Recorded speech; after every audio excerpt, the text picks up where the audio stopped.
Pour commencer, une sacrément bonne nouvelle. Cette première nuit en Manche et au large de la Pointe-Bretagne s'est fort bien passée, avec seulement 2 bobos à déplorer. Une avarie de moteur pour le trimaran Côte d'Or de Bertrand Cantin et un spi qui chalute sous la coque du classe 40 White Swallow.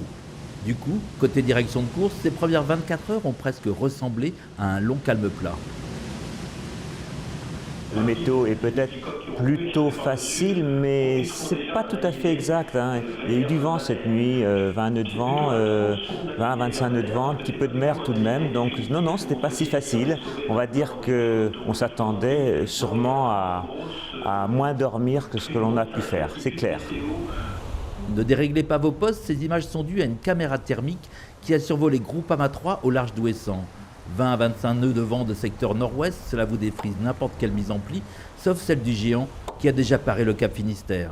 J'ai fait une croix sur la première nuit en termes de sommeil et puis oui.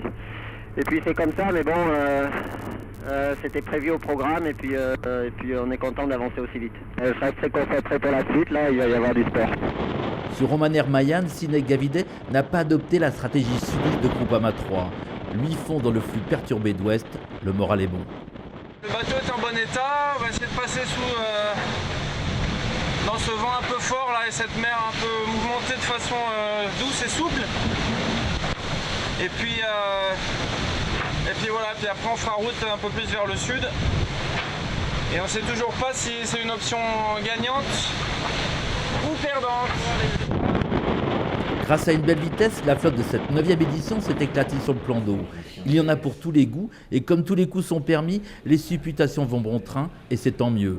Une seule chose est certaine, pendant au moins 48 heures, les classements sont à prendre avec des pincettes. La faute à l'ortho, la fameuse route la plus courte pour rejoindre Pointe-à-Pitre depuis Saint-Malo. C'est vrai que les bateaux descendent pour l'instant pour aller vers le Cap Finistère et donc perdent un petit peu vis-à-vis de l'arrivée en termes de distance. Les bateaux qui restent sur leur taux sont toujours plus proches. Alors plus intéressant, moins intéressant, ça c'est l'affaire des skippers, hein. C'est un choix de route et c'est pour ça qu'il faut du temps avant que les classements soient significatifs. En IMOCA, Quito de Pavan offre sa vache riante pour cible. Derrière lui, cela fait feu de tout bois. Quito en a l'habitude et puis il semble avoir une idée bien précise de la route à suivre. On va tirer des bords là pendant 2-3 jours jusqu'aux Açores. Et après on devrait aller beaucoup plus vite, on devrait toucher du portant au niveau des Açores pour descendre vers les Antilles. Voilà, c'est un peu ce qui est prévu. Voilà, ciao, ciao.